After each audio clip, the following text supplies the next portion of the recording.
पुनर्जन्म का सिद्धांत एक प्राचीन और विवादास्पद विषय है जिस पर लोगों की राय बटी हुई है। कुछ लोगों का मानना है कि पुनर्जन्म सच है, जबकि अन्य लोग इसे भ्रांति मानते हैं। इस पॉडकास्ट में हम इस विषय पर गहराई से चर्चा करेंगे और उसके सच और भ्रांति के बीच की सच्चाई को उजागर करेंगे। स्वागत है आपका awaken to abundance YouTube channel mystic podcast की इस अद्भुत श्रृंखला में। मैं हूं साक्षी नरेंद्र।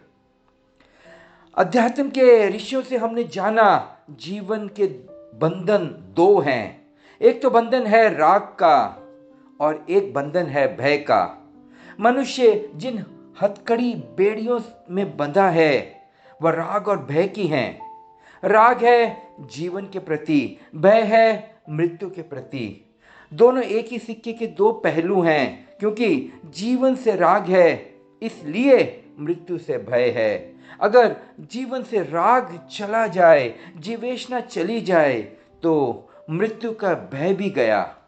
दूसरे अर्थों में यदि मृत्यु का भय चला जाए तो जीवन का राग भी गया। वह साथ साथ जुड़े हैं। हम जीना चाहते हैं, हम बिना जाने कि क्यों जीना चाहते हैं, मगर जीना चाहते हैं। हजार विपदाएं हों, जीवन से कुछ सार न मिले, तो भी जीने की आकांक्षा प्रबल बनी रहती है, मिटती ही नहीं है। हाथ पैर टूट जाए, अंधे हो जाएं, बूढ़े हो जाएं, शरीर सड़ने लगे, गलने लगे, नाली में पड़े हों, दुर्गंध में पड़े हों, तो भी जीना चाहते हैं। जैसे इससे कुछ फर्क ही नहीं पड़ता कि हमारी दशा कैसी है। आपने कभी ख्याल किया, राह के किनारे किसी भिखारी को देखकर, हाथ पैर टूटे हैं, अपंग है, अंधा है, घसीट रहा है, एक एक पैसा मांग रहा है, दुत्कारा जा रहा है, कभी ऐसा विचार नहीं उठता कि आखिर ये आदमी जीना क्यों चाहता है? जीने से मिलेगा क्या?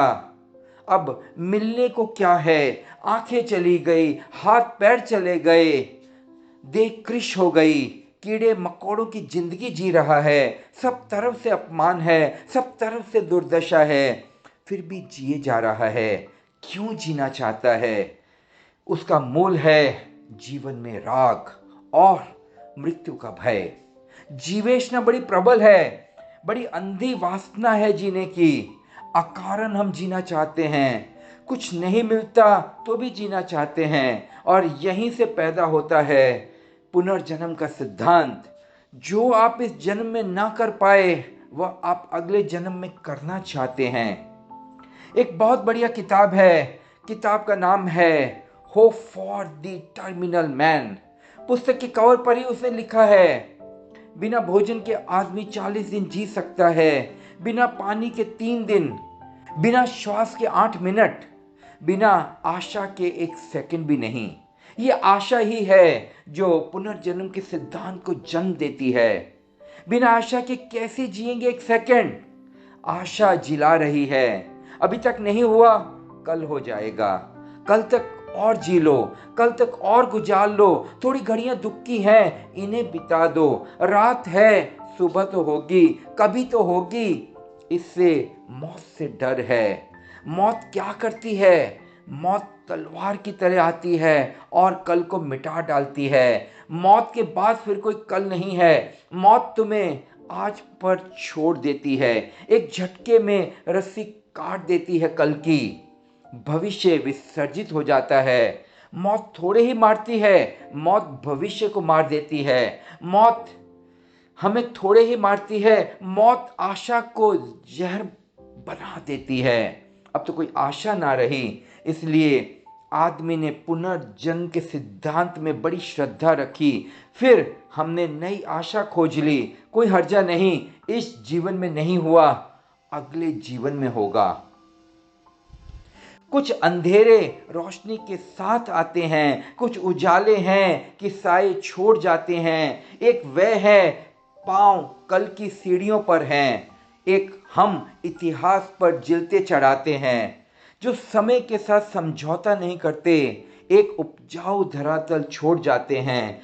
जिंदगी का अर्थ हमने यूं लगाया है, हम नदी में रेत के टीले बनाते हैं, कुछ हवाएं हैं कि इतनी तेज चलती हैं, पत्थरों के आदमी भी थरथराते हैं। हम हजारों व्यक्तियों से मिल चुके होंगे, सब हथेली पर यहाँ सरसों उगाते हैं। यहाँ बड़े पागलपन में लोग उलझे हैं, हम हजारों व्यक्तियों से मिल चुके होंगे, हम हथेली पर यहाँ सरसों उगाते हैं। जिंदगी का अर्थ हमने यूं लगाया है, हम नदी में रेत के टीले बनाते हैं। एक ही सूत्र है जांच परखने का कि आप मुक्त हुए, और वह है, भगवान अष्टावक्र कहते हैं, पास खड़ी हो प्रेम से भरी हुई स्त्री, युवा, सुंदर, सानुपाती, राग युक्त, तुम्हारे प्रति उन्मुख, तुम्हारे प्रति आकर्षित, और खड़ी हो मृत्यु। इन दोनों के बीच अगर व्यक्ति अकंप मन के रहे, अविचल मना, जरा भी बिना हिले डुले खड़े रहे, जैसे हवा का झोंका आए और दिए की लौ न कंपे, ऐसे यदि अकंप बने रहे तो ही जानना कि मुक्त हुए हो। जीवन मुक्ति की ये भीतर की कसौटी है, अर्थात जीवन में राग और मृत्यु से, भय से मुक्ति ही टोटल फ्रीडम है। पुनर्जन्म का सिद्धांत ये मानता है कि आत्मा या जीव की मृत्यु के बाद वह फिर से एक नए शरीर में जन्म लेता है। ये सिद्धांत हिंदू धर्म, बौद्ध धर्म और जैन धर्म में पाया जाता है, जबकि विज्ञान पुनर्जन्म के प्रमाण नहीं देता। पुनर्जन्म का सिद्धांत तार्किक विरोधाभासों से भरा हुआ है और पुनर्जन्म के बारे में धार्मिक मतभेद भी हैं। भारतीय दर्शन में काली की प्रतिमा है, काली को मां कहते हैं, वह मातृत्व का प्रतीक है और उसके गले में मनुष्यों के सिरों का हार पहने हुए है, हाथ में अभी अभी काटा हुआ आदमी का सिर लिए हुए है जिससे खून टपक रहा है। काली खप्पर वाली भयानक विकराल रूप है, सुंदर चेहरा है, जीभ बाहर निकाली हुई है, भयवनी, और नीचे अपने पति की छाती पर नाच रही है। इसका अर्थ है कि मां भी है और मृत्यु भी। ये कहने का एक ढंग हुआ, बड़ा काव्यात्मक ढंग है, मां भी है मृत्यु भी। तो काली को मां भी कहते हैं और सारा मृत्यु का प्रतीक इकट्ठा किया हुआ है, भयवनी भी है, सुंदर भी है। स्त्री जन्मदात्री है, तो जहां से वर्तुल शुरू हुआ वहीं समाप्त होगा। जीवन की सारी गति वर्तुलाकार है, मंडलाकार है। स्त्री से जन्म मिलता है तो कहीं गहरे में स्त्री से ही मृत्यु भी मिलती होगी। आपने अनुभव किया, व्यक्ति संभोग के क्षण से क्यों बार बार गुजरना चाहता है? वह इसलिए क्योंकि उस काम क्रीड़ा में क्षण भर के लिए विचार शून्यता का अनुभव होता है, मन के मृत्यु का अनुभव होता है, व्यक्ति को पूर्णता का अनुभव होता है, वर्तुल पूरा हो जाता है। काम से जन्म होता है और काम के कारण ही मृत्यु होती है, होगी ही। जिस वासना के कारण देह बनती है, उसी वासना के विदा हो जाने पर देह विसर्जित हो जाती है। वासना ही जैसे जीवन है, और जब वासना की ऊर्जा क्षीण हो गई तो आदमी मरने लगता है। बूढ़े का क्या अर्थ है? इतना ही अर्थ है कि अब वासना की ऊर्जा क्षीण हो गई, अब नदी सूखने लगी, अब जल्दी ही नदी तिरोहित हो जाएगी। बचपन का क्या अर्थ है? गंगोत्री, नदी पैदा हो रही है। जवानी का अर्थ है नदी बाहर पर है। बुढ़ापे का अर्थ है नदी विदा होने के करीब आ गई। समुद्र में मिलन का क्षण आ गया, नदी अब विलीन हो जाएगी। काम ऊर्जा है, वो सेक्स एनर्जी है।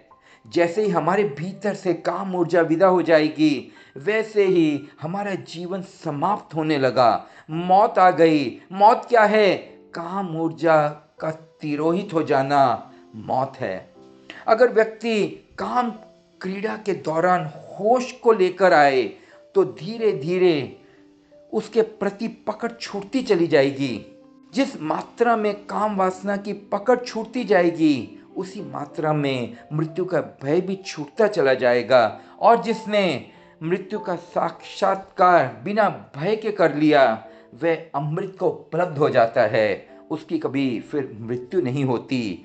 अमृतस्य पुत्रम, यही है सूत्र पुनर्जन्म का।